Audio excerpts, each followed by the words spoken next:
of the Cosmic Force.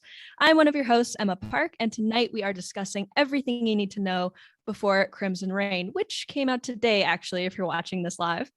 But before we dive in, let's go around the horn and say hello to all of our other hosts. First up, we have Caleb Laminack. How are you doing, Caleb? I'm doing really well. I was feeling a little ill this morning, but I think some ibuprofen knocked that right out of my system. So I'm ready to talk some comics, get some hype work out here. I think we're going to have a great show tonight. Absolutely. Ibuprofen does the body a little good every now and then. All right. Next, we have our producer, Jacob. Jacob, how are you this evening? Not too bad. It is, again, final season, so I get to talk about contracts tomorrow. Well, not talk about. I get to write about contracts tomorrow, so that'll be fun. But that sounds like a ton of fun. It's so fun. Let's just say I'm glad I'm here. I'd rather be here than there. So. Very good. And lastly, we have a new face on the show than normal. Filling in for our very own Tyler, we have Timothy Guthrie. Timothy, welcome to the Cosmic Force. What is up? Yes. Again, that's right. Yes, I am so glad to be back. I have been doing nothing but playing Halo today, and if there's anything that I love more than Halo, it's you guys. So I'm glad to be here. That's pretty high praise, I have to say. I mean, and I love me some Halo, so I mean, y'all just got the edge. Awesome. Very, very good. Well, if you are joining us for the very first time, welcome. We are a Star Wars comics podcast that broadcasts live right here on youtube.com/Youtini every Wednesday night at 8 p.m. If you can't join us live, that's okay, because we are also available on all of your favorite podcast platforms. We're also a part of the Youtini podcast network of nearly a dozen shows and a Discord channel at youtini.com/Discord with more than 1,000 members with dozens of channels to choose from. If you like what you see and want to say thanks, then head over to our Patreon channel at patreon.com/Youtini, where for as little as $5 a month, you can gain exclusive access to the entire Youtini podcast network of shows, as well as exclusive merch and community involvement activities. Whew. All right, with all that out of the way, we have a pretty awesome weekly pull list, if I do say so myself. Jacob, what do we got this week? We do have quite the stacked list. So starting off, of course, the topic of the show is Crimson Reign #1, The Orphans, written by Charles Soule, pencils by Steve Cummings. The cover is by Leniel Francis Yu, and the colorist is Guru EFX, with letters from Travis Lanham. That is followed by another great issue, Star Wars #19, Dangerous Turn, also written by Charles Soule. Busy week for this guy. Pencils by Marco Castillo. The cover is from Carlo Pagulayan, and the colorist is Rochelle Rosenberg, with letters from Clayton Cowles. We also have 2 trade paperbacks for the week. High Republic Volume 2, this snuck up on me. I don't know about you guys, but I did. I was not ready for it. I was like, oh, it's out today. This came out Tuesday. It is The Heart of the Drengir, written by Kevin Scott, with pencils by George Genti and Ario Anandito, with the cover art from Phil Noto. And then we also have another trade paperback that's out this week, and that's the War of the Bounty Hunter's Companion. This one includes all the one-shots, so Jabba the Hutt, Forlom and Zuckuss, Bausch, and IG-88. This is written by Justina Ireland, Daniel Jose Older, Alyssa Wong, and Rooney Barnes, with pencils from Ibrahim Roberson, Luca Pizzari, Kai Zama, David Baladon, Jui Villanova, and then the cover is by Mahmoud Asrar. So that will have all your one-shots to go with the War of the Bounty Hunters main trade paperback, which came out, I think, 2 weeks ago now. So, yeah, that is all we have for this week. Quite the stacked list, and if you want to pick up some of that for yourself, you can check out the YouTube description, and we'll have links to all those. Yeah, very good. So actually, something that you said, Jacob, made me want to kind of take a little poll here, a little mini poll. This came up in our chat with Daniel Jose Older, how you say for LOM. I mean, I say yes. for LOM. You say Forlom. Caleb, how do you say it? It is Zuckuss and Forlom. Forlom, okay. Forlom. Okay, that's a third option. There we go. Timothy, how about you? Yeah, I was traditionally Forlom, But 4LOM is so much more fun to say. So Yes. I'm going to go with it. I know, see, like in my heart, it's 4LOM, but I know canonically it is now 4LOM. And that kind of, you know, do I agree? What is my headcanon? It has a bounce to it. It's just really nice to say. Yeah, I know. I think when we were talking with Daniel Jose Older, I think we kind of all came to the conclusion that I say it that way because I'm from Maine and everything that Mainers say is weird.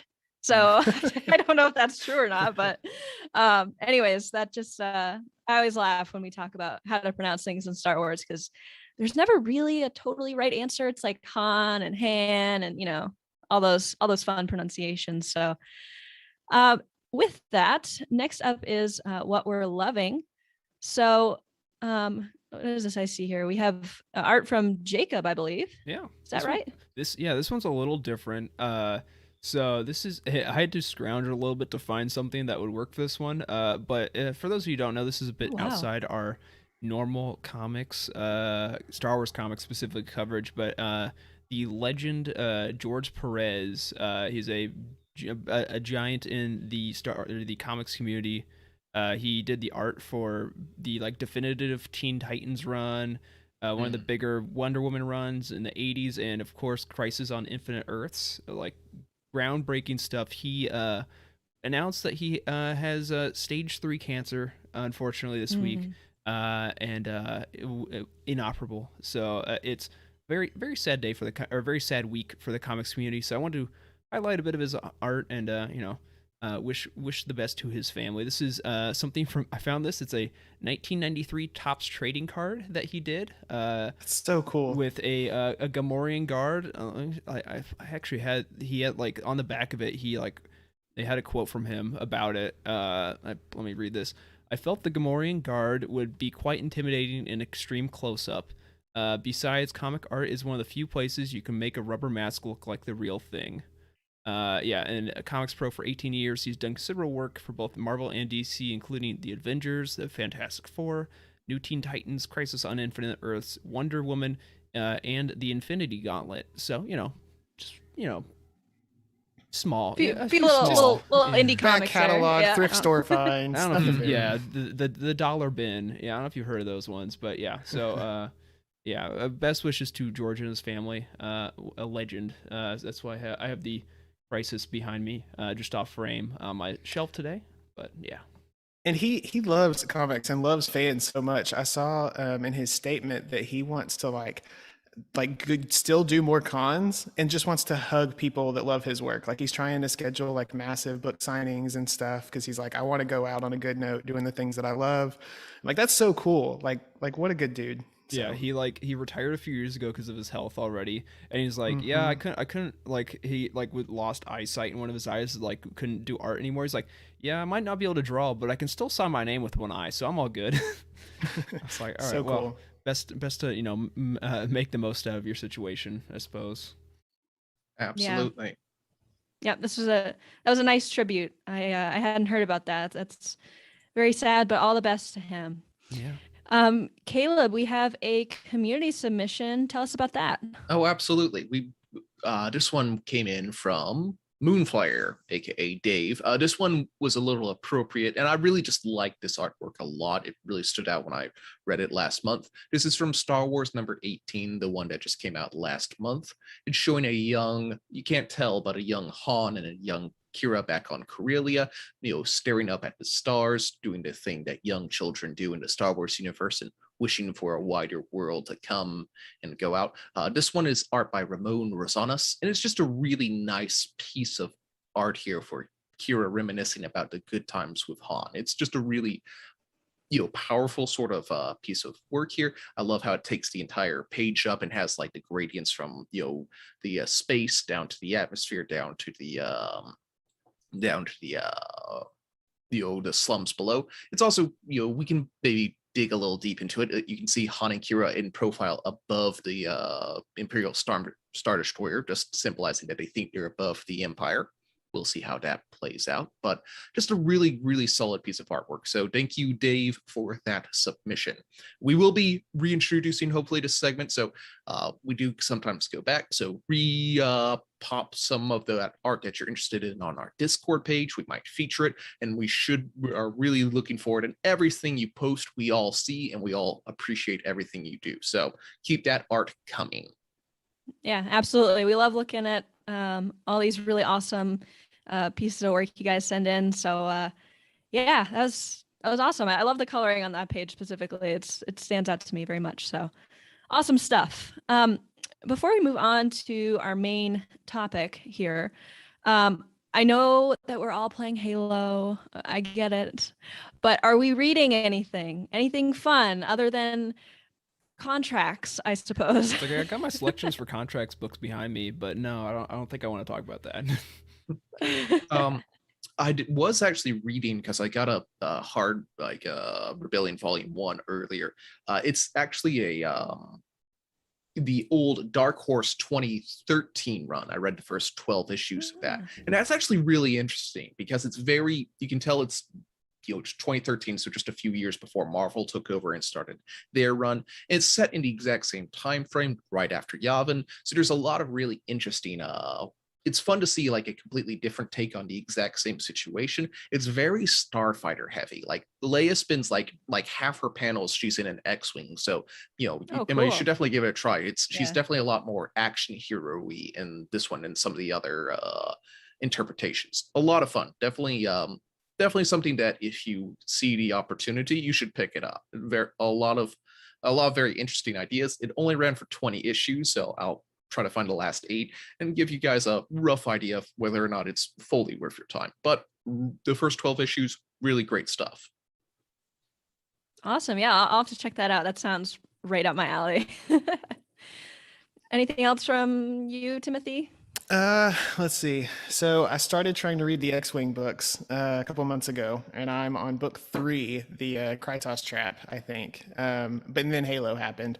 But I also, because I know we're covering War of the Bounty Hunters next week, I have been reading some old Charles Soule stuff, just for giggles. So I've been reading a little bit of that. I've also started Dark Lord of the Sith over again, just because it's such an epic run. So yeah, I'm reliving some of his greatest stuff for sure. Awesome. Like Lando. Yes, Lando is excellent. Caleb's favorite. There we go. I took it a couple months ago. I got you. Glad to hear stuff. Jacob, I'm gonna assume it's nothing but contracts from you. No, yeah. I mean, let's see. I guess I'm almost done with Tempest Runner. That's like the one thing I've been trying to do. Oh, nice. I want to make sure I get Tempest Runner and Lesser Evil done before Fallen Star comes out, and then I'll be at least like caught up ish. Like I'll have read all the High Republic stuff, and I definitely want to finish Thrawn before I have another book on the plate. So that's my I have like an hour. I think I have like an hour left in Tempest Runner. So. Oh, awesome. Yeah. And that's coming out in hardcover soon too. Can't wait for that. Yeah. I think April of next year now. That sounds right. I'm so excited. Yeah, that'll be great. Yeah. As for me, I mean, Eric and Timothy and Corey and even Jacob and Caleb have contributed to the sudden urge to play Halo. So thanks a lot, guys. You're taking up my reading time, but that's okay. I'm not complaining. Although now that I have a break coming up, I just ended my semester today. Gonna start digging into my backlog of reference books. I've got the prequel archive sitting fresh in the box waiting for me. I can't wait for that. And some art books, and I even want to start reading the Hawkeye comic. I know that's not Star Wars, but I've been seriously enjoying that show so much. I mean, if you guys haven't checked that out yet, it's so good. I've been loving the crap out of it. I think every Wednesday I come into our Slack and say, Hawkeye was amazing. It was so good. So I need to catch. I've sold the first episode, but yes, the Friction Aja run is fantastic, and it's a very quick read too. So see if you can find like at your local. I think I was actually pulling around at a Barnes and Noble and I actually found an edition of it. So just look around. They're very popular. You'll be able to find them quite easy. You could probably almost read the whole thing in our Discord alone. Everybody's been, so we have the Star Wars comics channel, right? Then we have a general comics for anything non-Star Wars related. And so anytime a Hawkeye episode drops or someone catches the newest episode, there's screenshots and grabs from some of the issues that are being referenced. And it's a lot of fun. So if you're liking that, definitely jump in there too. Awesome stuff. All right, so before we dive into all things Crimson Reign, we have a quick ad for you all about Utini gifts with the holidays coming up. So let's roll it and we'll see you in a second. Hey everybody, it is Eric, president of Utini and co-host of The Living Force, which you may be watching right now, here to tell you about something that's going to make the holidays a bit easier.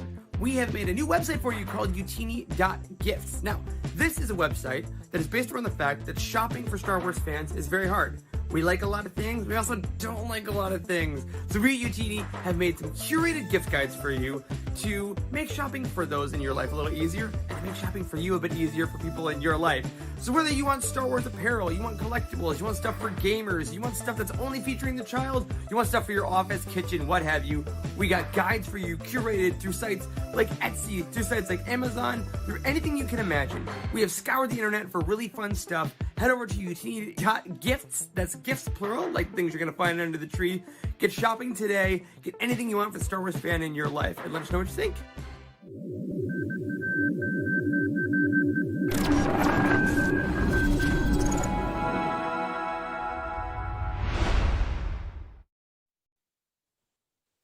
All right. Every time I see that ad, I feel the sudden urge to go buy something. So that's definitely not good. All right. So Crimson Reign is out today, as we have mentioned a couple times in the show, but we want to get you primed and ready. If you haven't read it yet, or if you have read it yet and you're a little confused, we're here for you. So a little bit about the background of the project. It's written by Charles Soule. With pencils by Stephen Cummings. And this is actually his first Star Wars work, which is quite notable. I was actually amazed by the art in this, how accurately he drew the characters. I was impressed. Sometimes with first Star Wars works, it can be a little rocky, but man, I love the way he draws Kira and all the other characters as well.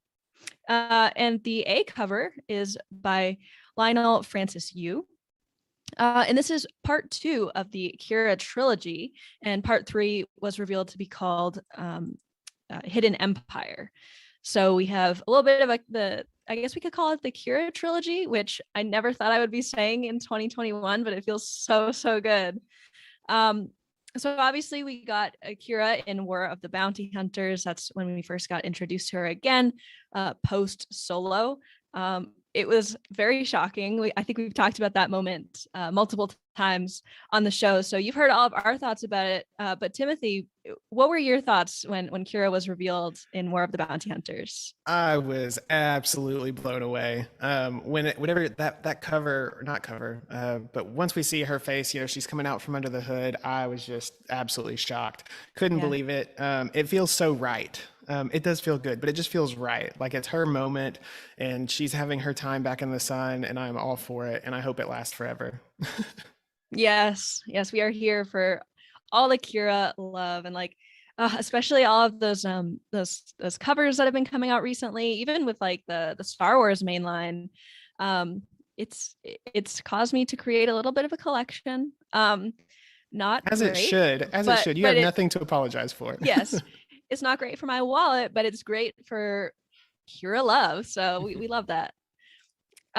So Jacob, can you give us a little bit of the background information that people need to know in terms of the story? If you're going to go into Crimson Reign, what are the bullet points here that we need to know?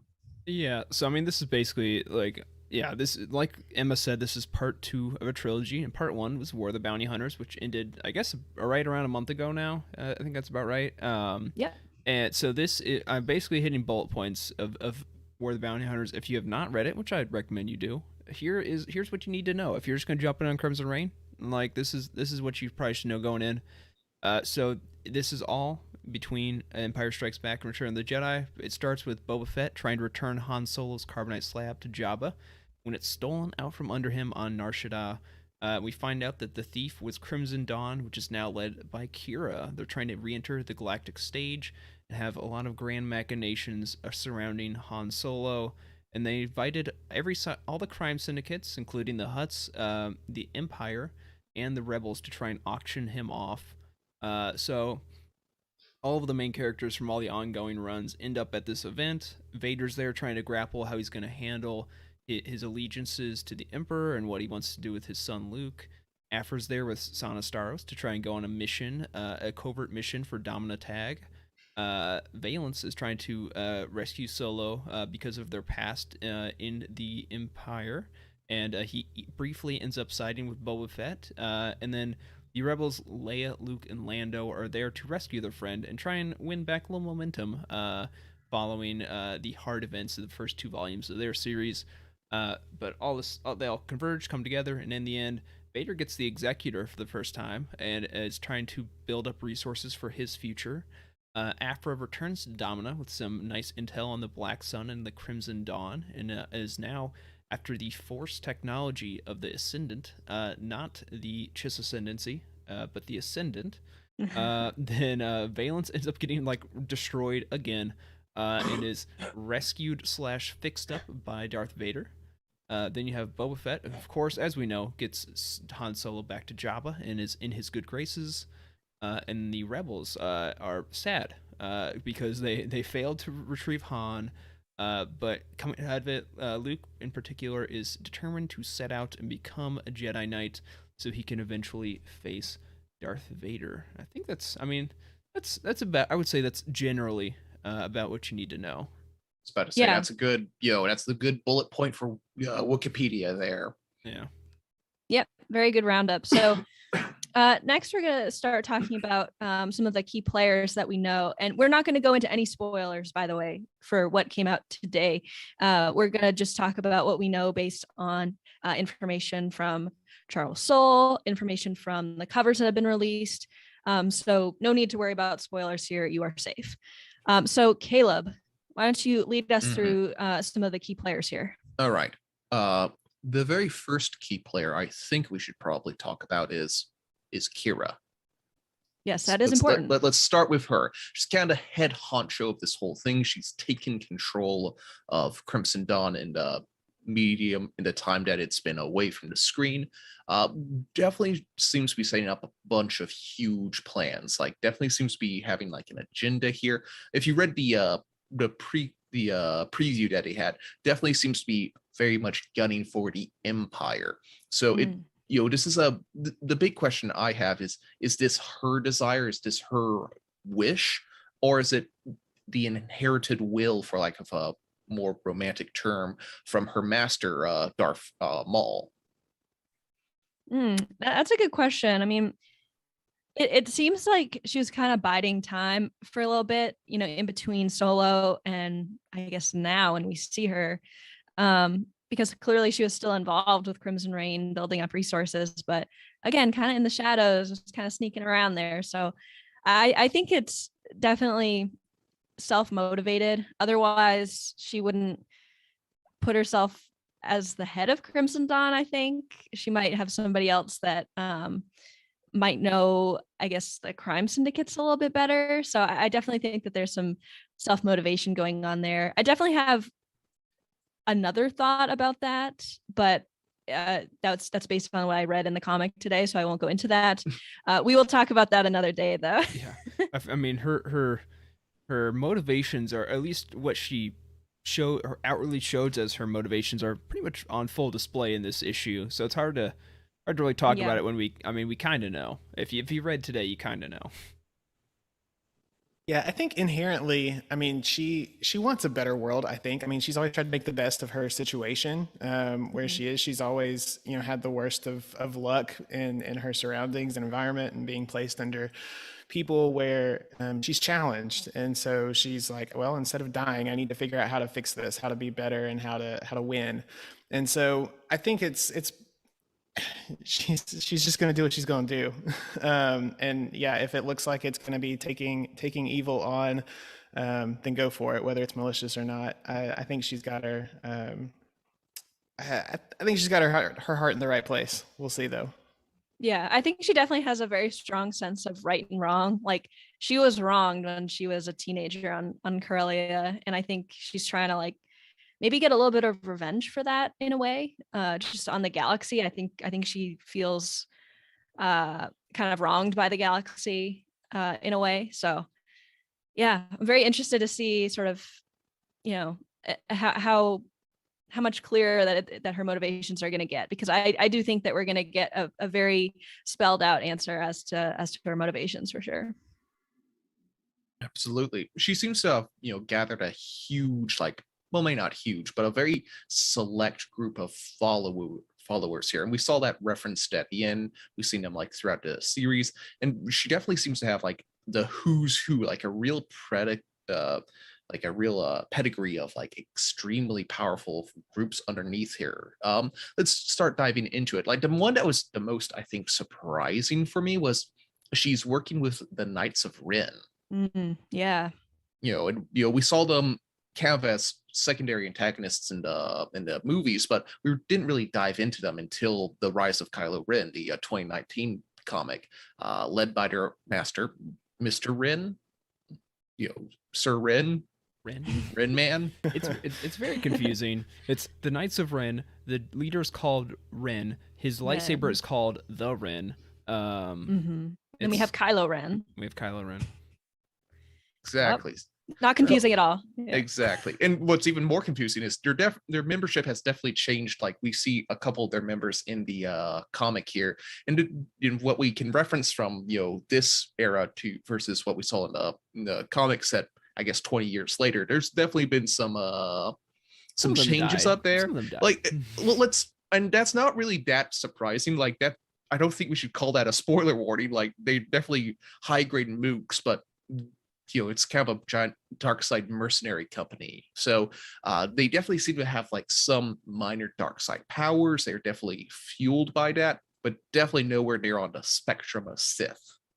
Yeah, I mean, I was definitely interested by them the most out of like all of the other random, or not random. I mean, other sort of groups that were brought in. I was most interested by them because I'm like, okay, they have a Sith connection for sure. Like, are they like Sith? I don't think so, but they're definitely like Sith adjacent. And I found that very interesting, seeing how in the Solo era, you could kind of call Maul Sith adjacent. So I found it very interesting. That's what I was about to ask. Do you think Maul was the one who set up that connection? Do you think Maul might have had a connection or had something to do with these Knights of Ren? That's a good thought. I want to say yes, because how would Kira know how to find like a Sithy group? Like you don't just run into people with red lightsabers like every day. So part of me wants to say yes, but I really hope that we get to see like a look back at how she gathered this like motley crew of people. Exactly. Yeah, I could see Maul even keeping like some kind of a tab of like, well, I was cast aside by the Emperor and by people in power. Like, I don't know, like maybe game recognized game, kind of like, oh hey, we've been in a similar situation. Like I'm a bad dude who can do some bad stuff, but you were kind of held out for hire like I was. Maybe I'll keep a list of who's running things. You know what that just made me think of in Jedi Fallen Order. There's the holocron that Cal finds, and it's got the list of like force sensitives. What if Maul has a holocron that has a list of like Sith adjacent baddies? I wouldn't put it past him. Wouldn't be surprised. The Force Rolodex. That's right, Caleb. So definitely, I think this is the one that's the most intriguing. Now, one that I was real interested to see was because she hadn't been referenced in over 6 years nearly, was Chanith Cha and the Orphans. It's only been 4 years. Oh no, yeah, you're right. Yeah, because her first appearance was as Emperor Palpatine's secret problem solver in Lando 2015. And while she was really cool there, I did feel like it's a little strange to like we're introducing a whole like character here, and she was never brought up again. But now we got a little bit of her past in the 2015 Vader or 2017 Vader run, with her kind of tragic past, seeing how she became an orphan. It was due to Darth Vader. He does that a lot. But yeah, like she seems to have like this kind of hyper cool military commando squad with her. So definitely like one of the ones I was least expecting. I think I remember when we were talking with when this whole thing was coming out, she showed up in one of these like previews, like one of these like they put the covers out a lot earlier, and when I saw that, I was like, wait, what? Wait, she's back? I was very, very excited. Yeah, I kind of forgot about her, if I'm gonna be honest. Like she never really stands out in any of the projects that she's been in so far. I completely forgot that she was in Darth Vader 2017. Like completely forgot. And however, like, you know, and this is not a spoiler, but after reading like the part she was in the comic today, I can tell that she's going to be an absolute badass and probably one of the leaders of like Kira's forces on the ground. And I'm very much looking forward to seeing that for sure. Yeah. I mean, so this isn't a spoiler. This was came from an interview before the book came out, but Charles Soule had said basically that each issue of Crimson Reign is going to focus on all these characters we're talking about today.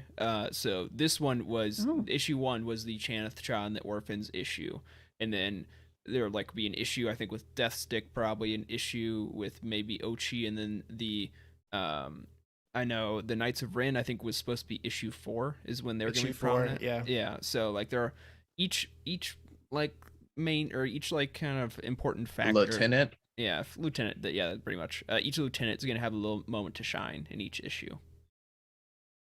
Yeah, and I will say that it was her introduction whenever I recognized that they were going to be in this that made me want to go back and reread that old Vader run just to be like, I'm sure there are going to be bits and pieces and scraps that I will have missed somewhere along the line, and I could not remember who anybody was.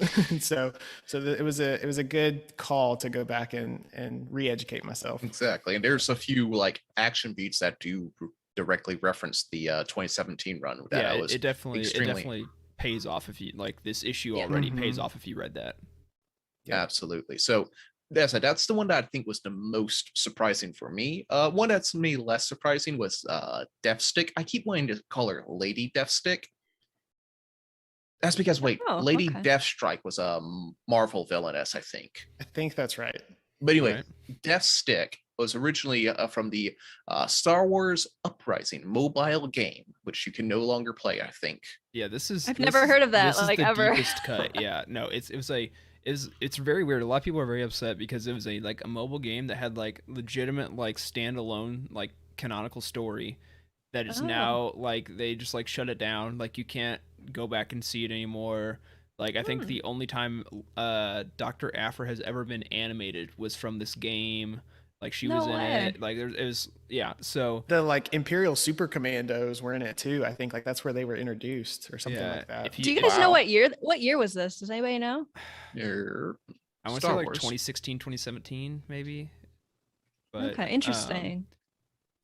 So you 2015 rollout of summer 2015. It was like it did not last very long. If you've ever seen like a Dr. Aphra GIF randomly and you're like, I don't know what that's from, it's from Uprising.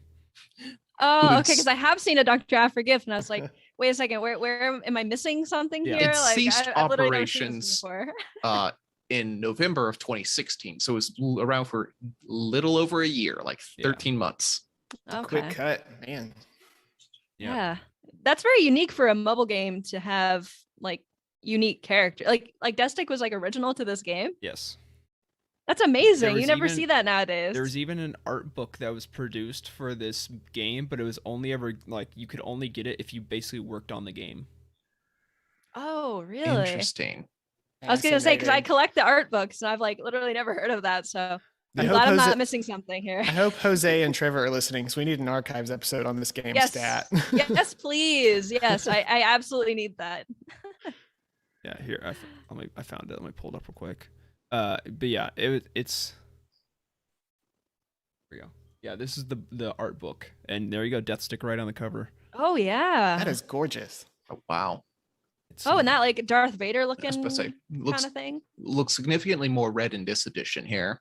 Yeah, but yeah, that's Interesting. Very cool. you ever played a mobile game from 6 years ago that lasted for about a year, then you might know who she is, but otherwise probably don't.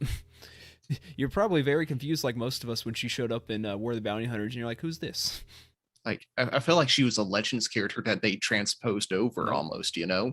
Nope. But Obscure mobile game character. even more obscure than a Legend character, which is strange to think. Yeah, it's like, how can you get more obscure than a Legends character? Pull it from a defunct mobile game. There you go. Exactly. Couple are like, she's like has a really interesting backstory. She's the daughter of a night witch, a night sister, who was featured in The Witch and the Wookiee, a story from the Myths and Fables by George Mann. So a ton of like deep cuts there. Before her involvement with Crimson Dawn, she was an assassin in the Outer Rim, on the run from the Empire. And if we don't really see it, but I think it's in a few like other things, she does have like a mechanical jaw. Yeah, like all the best villains like Darth Malak. And the Ronin. And, The Ronin, that's oh, right. God. Yeah. Yeah. There's definitely like Valence. a few others. Yeah. Valence, yeah. Darth Malgus, doesn't he also have like a respirator type thing on his lower half? I can't remember. It's like the Old Republic MMO. All villains need to have something metal on their face. Mhm. It's just, I mean, it's a rule. Yeah. Yeah, that's very interesting. I kind of wonder, like, I feel like Cavan Scott and Charles Soule, maybe a few of the other High Republic authors, I feel like they've got a list going between them. Like, hey, if you can get this character into this thing, like I can go into your characters into this thing too. Like they definitely have some sort of a deal going on, because I remember reading that story in Myths and Fables. Did not make the connection until you just said that though. So yeah. very interesting. That was a Wook find this week, so I did not know it either. Oh, there you go. But Yeah, thankfully, like, someone did put that 2 and 2 together and made a link to it. Mm-hmm.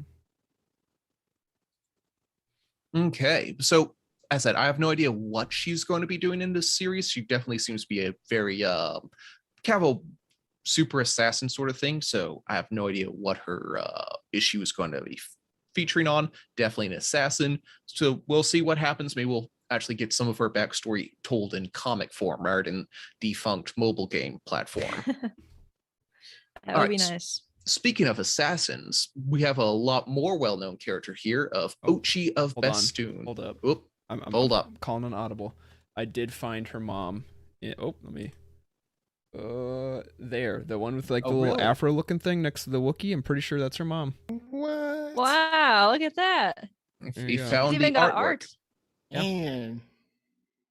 Interesting. Very cool. I had that. Luckily, had that on the shelf next to me. So all those Bible jewels finally paid off. What a pull! And you had to flex the Galaxy's Edge variant. Yeah, the leather bound. Get out of here. This is like the second time you flexed on the show. Ugh. Very cool. All right, sorry, where was I? Oh, yes, Ochi of Bestoon. Like as weird as it sounds, he was first seen in The Rise of Skywalker, as a skeleton sort of form. Introduced as a Sith assassin, a Jedi hunter. But we've definitely gotten a lot more of him fleshed out in the 2020 Vader comic as kind of his Vader's sidekick, his comic sidekick. Like, would it be wrong to say he's the comic sidekick? Yeah, I mean, Vader's had like a rotating list of sidekicks in all of the canon runs, and he's the latest. And he's probably the funniest, which helps a decent chunk. I don't know, the droid from earlier. Hated it. But he's awesome, so deal with it. We stand Ochi in this house, so no slander against him, please. Honestly, like when you said that he was first introduced in The Rise of Skywalker, I kind of had like this out of body moment where I was thinking like, wait a second, that couldn't have been like the first time he was introduced, but it was like, that's absolutely insane. And now we have like all this story with him from Darth Vader, and now War of the Bounty Hunters, and now this, like that is super, super, super cool. And I honestly didn't think like coming out of The Rise of Skywalker, like, oh, in a couple years from now, I'm really going to care about Ochi. Like I thought like, oh, there's no way. I do. I care about him. He's pretty cool. Exactly. Like at the end of Dwarf Bounty Hunters, what he winds up working with Kira and is determined to help Crimson Dawn in defiance of the Emperor. But at the same time, we know where he winds up. We know he's still like a member of the Emperor's like pedigree of like his assassin corps. So do you think like Ochi is definitely a very malleable and a very tricksy and snaky character? Do you think he's just joined the Crimson Dawn so we can try to one up and eventually betray them? That's definitely in Ochi's wheelhouse. Yeah, he's definitely playing multiple sides of the fence. Like if a fence had more than two sides, Ochi would be on all of them. Like let's be real. His motivation was like the hardest for me to track because like he joins them in the I think it was Darth Vader either 18 probably 18, which is like the transitional issue, and it's like, yeah, I'm here for the Crimson Dawn. I'm like, I'm very confused. Like this is like seemed like it kind of, I don't know. I really need to sit down and just reread all of the third volume of Darth Vader by itself. Because like it was reading it month to month was very hard to track because it was kind of not linear timeline wise. So like I need to probably just reread the whole thing in one sitting, including that next issue, the transitional issue, to kind of suss out what happened. Because for me, like at least right now, I'm like, I really don't know what he's doing, and maybe we're not supposed to know. Exactly. Well, I think we'll know eventually, but as I said, I think he's too untrustworthy. But here's the thing: I think like the first time Kira sees him, he sees him like shoot 3 of his fellow assassins in the back. So she's smart enough to know that this is not someone to put absolute trust in. But I also feel like this era of Kira probably really likes that. Like she wants him on her team rather than going against her. I feel like in some sort of way. I know that sounds really weird to say and backwards, but I think it might be true. Yeah, and from what we've seen in him, of him in Vader, I think he gives me some kind of Afro vibes on the self-preservation front.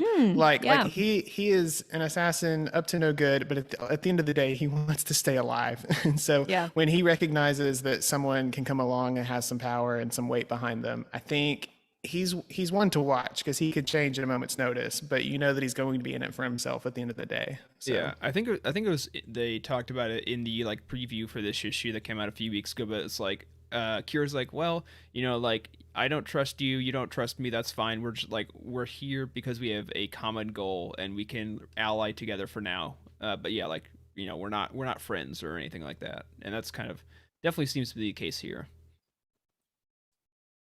Exactly. So Uchi at Bestoon, kind of the one to watch. Now, the one that we know, I think the absolute least about is the character known simply as the Archivist. She is set up as the narrator of this Crimson Dawn story arc. Seemingly kind of another Force sensitive, more on the neutral side, maybe. In the preview, it shows that it looks like she is storing her information in some sort of holocron here. We know nothing about her, like her past, where she's coming from. Do you think she's going to be a reliable narrator, or I think we're going to see like a unreliable narrator of this entire series here? I think no. And interesting. Okay, do you want to go first? No, you go ahead. Okay. So I'm gonna say no, and my reasoning might be a little strange, but here's why I say no. This looks so incredibly similar to this character's design looks so incredibly similar to the very first concept of Darth Maul. Oh wow, yeah. Like almost identical. It freaked me out when I first saw it because George Lucas, I can't remember the artist's name. I think it's Ian it might have been Ian McCaig. Yeah, and he said, draw your worst nightmare, and he drew basically this, and then George Lucas said, your second worst nightmare. Let's tone it down just a few degrees. It is signed by Ian McCaig. So yeah, he's like crap. He's like maybe too much. Let's tone it back a little bit. Hard pass. It's a very similar design, and so I feel like the Archivist is gonna lean more towards the Sith. I don't know if they're just reusing the design or if I'm maybe looking a little bit too much into this, but I don't think that you make a neutral character look that scary, like in my opinion. Well, it's interesting that like because this isn't if that really is the inspiration, which it seems like it is. This wouldn't Yeah. be the first Darth Maul concept art that got reused, because Mother That's true. Talzin was also an original Darth Maul design. So, Oh, I don't think I knew that. Yep. That's cool. mhm. Awesome. But yeah, I see your point. I think it will be a reliable narrator. Just like from reading this first issue, it like is presented as her narrating the issue, but like Hmm. you get to the end, you're like, I didn't really feel like that was like a from this person's perspective. I just felt like it was Mhm. just the story. Like there was this narrative framing device, but it didn't feel. I didn't feel it throughout the reading the issue. It So wasn't like you weren't feeling the thumb of a narrator like trying to it wasn't all from her perspective or anything like that, or their perspective. I don't, yeah, but like, yeah. So I think it's gonna be kind of pretty straightforward, and you're just gonna, for the most part, if they maintain the structure, you might like get a little like one page, and here's the more of the story, and at the end you kind of get like a, like next time on Crimson Rain kind of type thing from this person. But I don't think it's gonna really affect the story too much. I felt like there was something, maybe I'm pretty sure it was in the preview that was released, several weeks ago, because there's a whole lot going on with who is looking at this holocron, and then like how they access it, and whether they're good or bad, and then I think she says something along the lines of like, who's to say, like, if I would tell you a different story than how this was. Oh yeah, I don't no, know, sorry about something. that. That's right, It's yeah. on this But- page. Yeah. Yeah, but even still, it's like who knows? She's terrifying, and I don't know if I trust her. Yeah, it could be. I mean, she could also be just a MacGuffin. Like Yeah, maybe that's there's true. some other like bigger, more ominous thing happening, and we're just meant to focus on the archivist rather than anyone else. I'm hoping that she'll have her own issue. Yep. Same. I as love maybe that. maybe it'll be as issue one of the 5, the 4 or last 5, one. yeah. Yeah, I feel like it'd be, well, yeah, 4 is the Knights of Ren, so I feel like she's probably gonna be a final issue kind of reveal. I also like, it wouldn't shock me if she's like outside this is like part of like Palpatine's court, because he has like all those, like, he has like a lot of like, people obsessed with the Force and stuff like that, like you pay Tashu and stuff like that. Like this, Mhm. she's a little seems a little crazy. Like she could fit in that corner of like the weird people out, like the acolytes or the advisors or whatever. And I wouldn't honestly like. I'd be like, yeah, makes sense. So if that's true, then at some point, I'm just going back through all the ones we've listed. Chanath Chaw distinctly worked for the Empire. Ochia Bestoon worked for the Emperor. If she also worked for the Emperor, and we also can know the Knights of Ren kind of are Emperor related adjacent, does that mean our entire inner circle are all former or maybe are currently on the take of the Empire? I mean, that's like kind of where the Bounty Hunters was just showing us, like, oh yeah, Crimson Reign's got like double agents, literally, or Crimson Empire, Crimson Dawn. Yeah. Geez, they have agents, double agents everywhere, and that's kind of like the point. It's like, like they like walk on the Executor, and this officer's like, yeah, Kira told me to do this. Here we go. Like, there's like, yeah, they got people everywhere. Here's your guest passes. Yeah. Okay. That's very interesting. Because also, I mean, Kira kind of has a vendetta against the Empire too. When you think about it, I mean, they took her away from Han in the very beginning. I guess you could look at it that way. So maybe they're all gonna like team up and go like anti-Empire, maybe. Or maybe, as I said, maybe she's being set up for the deep fake of Emperor Palpatine doing some extreme long range manipulations. Who could say? We're gonna be doing some Star Wars 2015 annual #1 type action up in here. Plans within plans. Absolutely. Like, oh, you thought you got the best meat? Nope, psych. Haha. Like, That was my double agent. And all it does is that with all of these crazy, sketchy, possibly evil question mark folks, it just highlights how wild Kira is to be roping all of these folks together. And I just cannot wait for the bonkers insanity that comes over the next couple months. you're so right though, because I mean, in what situation or idea would these people get along to achieve a common goal? Like only Kira would be wild enough to do that. It's kind of like having like Dengar and Valence working together in like the War of the Bounty Hunters. It's like it just doesn't work. But like Kira's crazy enough to make it work, and that's what I love about her. All right, so we kind of have a master watch / reading list. It's got some visual media as well as some comics. I don't think there's any books on here. I could be wrong though. Yep, No. just like TV, a movie, and some comics. So we're gonna call it the master watch / read list. So Timothy, do you want to take us through what we could do to watch or read to get prepared for Crimson Rain? Sure thing. Yeah, this is the absolute. If you have nothing to do over the holidays and you want to watch and read everything, this is the list for you. So you're definitely going to want to watch Solo. I mean, that's where Kira was introduced, kind of a big deal. You're going to want to read War of the Bounty Hunters. Now that both of those trade paperbacks have dropped, super easy to pick up. You'll definitely want to catch those. Do what I'm doing, read Darth Vader, Dark Lord of the Sith. It's a phenomenal run by Charles Soule. Then you want to pick up The Rise of Kylo Ren, where we get to see the Knights of Ren in action for the first time. Then read Caleb's favorite, Lando from 2015. It is a fantastic limited series, full of color and Lando. That's all you need to know. Read Darth Vader 2020. You're going to get a lot of good Ochi action there.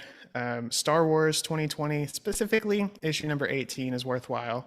And then definitely go back and watch the Clone Wars Maul episodes to see how Kira might have become the way that she is working under Maul for so long.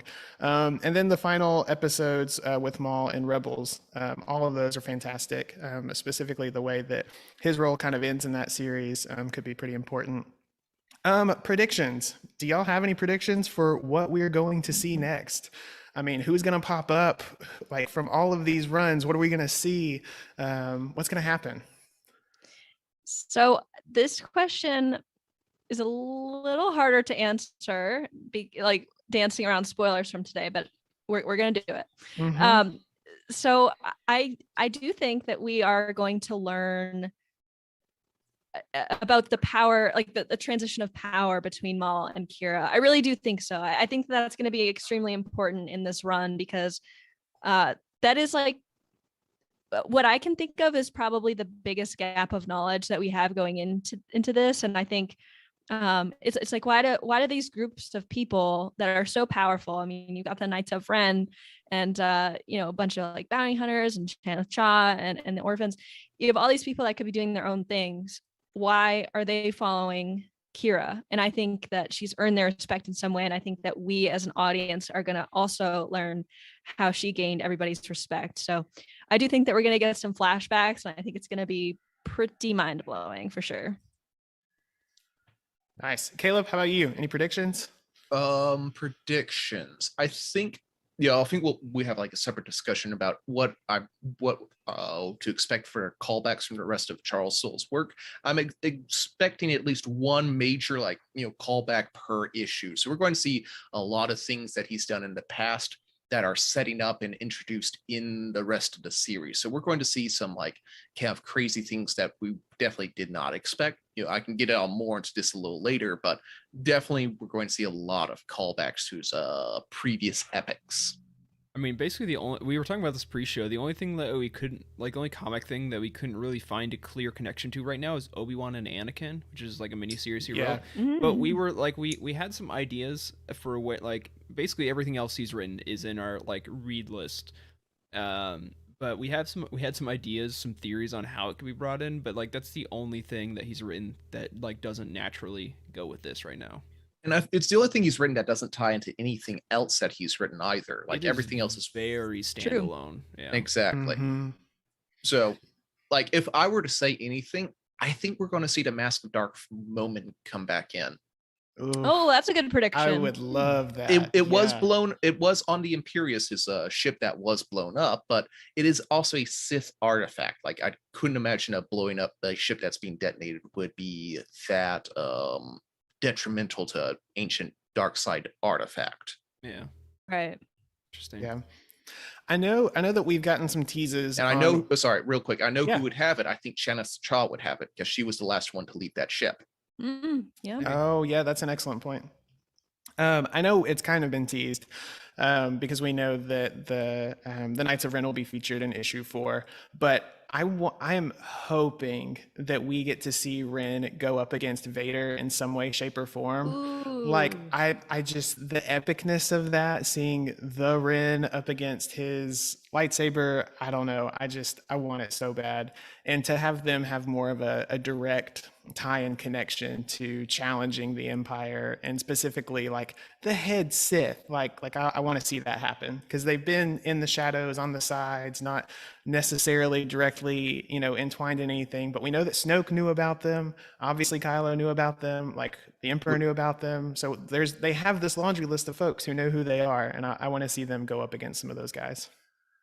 Yeah, I feel Love like that. he'd get absolutely clapped by Vader. Oh, yes, absolutely, absolutely. Vader does not lose any fight he's in. So, like I said, maybe that's why we see the changeover in a lot of his crew. Is like, well, I used to have 12 members, but after Vader came along, I had to start looking for resumes again. Yeah, just absolutely wrecked shop. Yeah, I think for me, going my predictions are, because we know that this is the middle chapter of the trilogy, Crimson Reign. I think like all the little people, all the lieutenants are gonna have their missions. They're all gonna be basically setting fires across the galaxy, destabilizing stuff for the syndicates, destabilizing stuff for the Empire.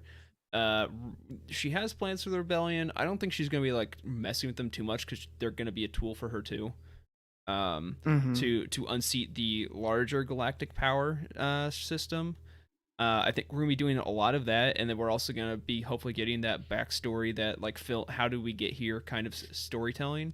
And I don't think anything super monumental is gonna happen in this though. Like we're gonna see some crazy awesome stuff, but I think this is all just gonna be rising action into Hidden Empire when the big thing happens, whatever that is.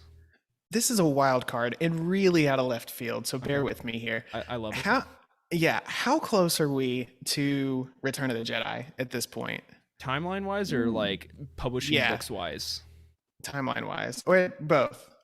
Publishing books wise, my theory is we are going to have Crimson Reign, have an issue or two between Crimson Reign and Hidden Empire. We might get 1 or 2 volumes of all the respective series after that, and then we're done. That's my thought.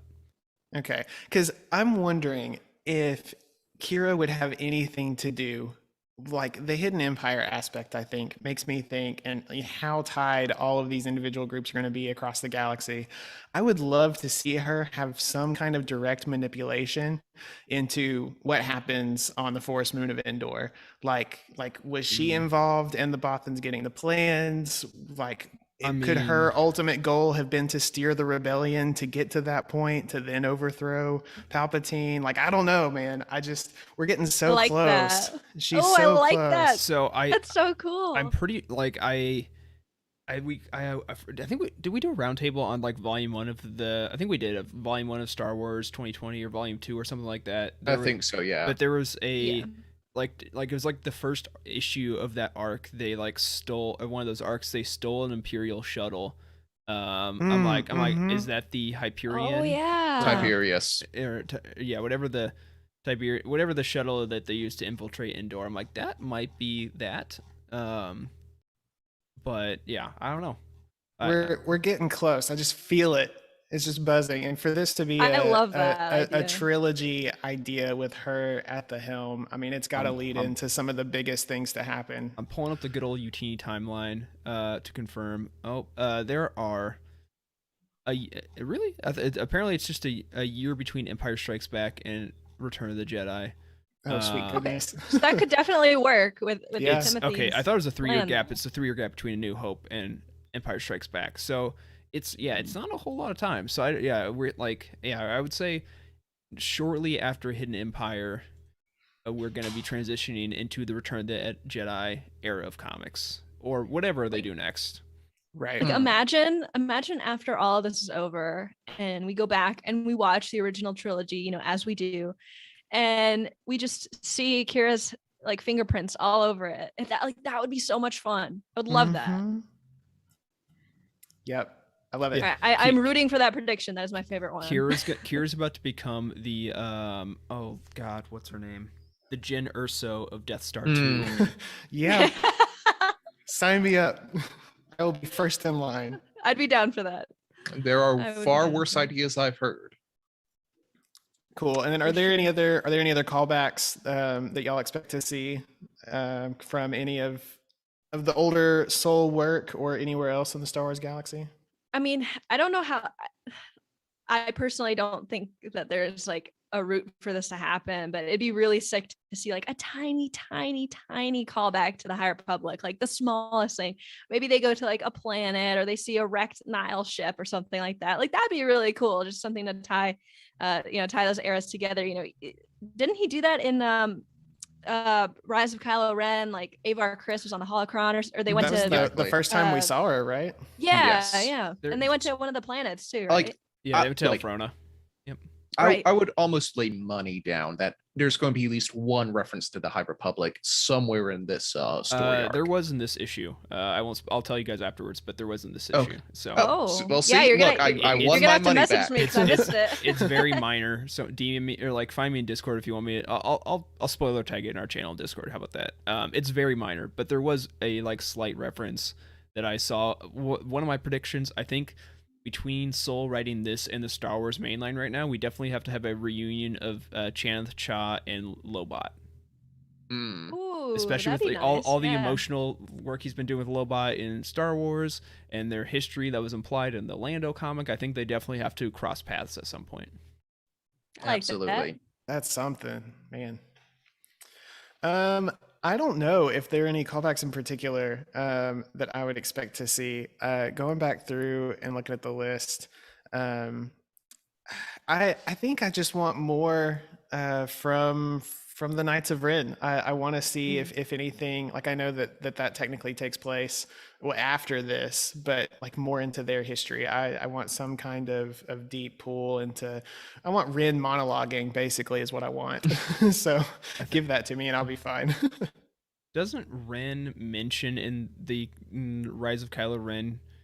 So confusing. In that comic book that him and Luke have met before, or something like that, or no? I don't. I think it was referencing the fact that they wouldn't that him and Luke did have like a duel before then, because there's two like yeah. there's like the pre-timeline when Ben was like a teenager that Luke came up in school, the Knights of Ren, and then later he talked to him later. So I don't remember that being a reference there.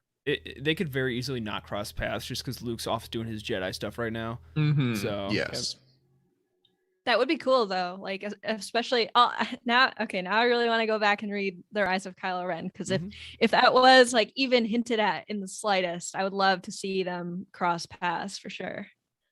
Yeah. Yep. All right. Any final words before we sign off for the night? Well, one final word is that we've talked a lot about it before, but next week we are doing the War of the Bounty Hunters Roundtable. So you can buy the trade paperback with the link in the description below. We're just covering the alpha and then 1 through 5 of the main series. So don't feel like you have to read all the other side stories. We're just talking about the main line here. So reread with that. We'll be doing a great roundtable of that next week. That's right. If you can't get enough Kira or War of the Bounty Hunters, Or Boba come Fett. back next week. Or Boba Fett. Boba Fett, Boba where? Fett. I don't Next know. week, yeah, fine. on this Next YouTube week, channel. I guess. 8 p.m. Eastern, right here. And Timothy's gonna be back with us. So that will be a ton of fun. With that, that'll do it for this week's episode of The Cosmic Force. Don't forget to like and subscribe to the show right here on YouTube, where you can hear us live every Wednesday night at 8 p.m. Eastern. We also encourage you to subscribe to our audio version on whatever podcast platform you listen to. Be sure to visit utini.com for reviews, articles, and news for the entire expanded universe. We encourage you to join our Utini Discord community by going to utini.com/discord. And you can help support the show by heading to patreon.com/utini and start receiving exclusive perks starting at just $5 a month. A special thank you to JG Kars, OK Endar, Cheryl Bell, Patrick Ortiz, Carl Sander, and Earl Q on our Jedi High Council, and Matt Billington, Tyler Latour, Kyle Hickman, Elizabeth Cloutier, Jason Mitchell, Freddie C., and Sally and Chris Eilerson on our Alliance High Command for their amazing support. You can tweet at the show at Cosmic Force Show or at the hosts individually. I'm at Irma Jedi 26. Caleb is at Caleb Laminack. Jacob is at Jacob Bosch, and Timothy is at _T Guthrie. Thank you again to Caleb, Jacob, and Timothy for hosting with me tonight, and a special thank you to our listeners for joining us. We truly appreciate you. See everyone next week, and may the Force be with you.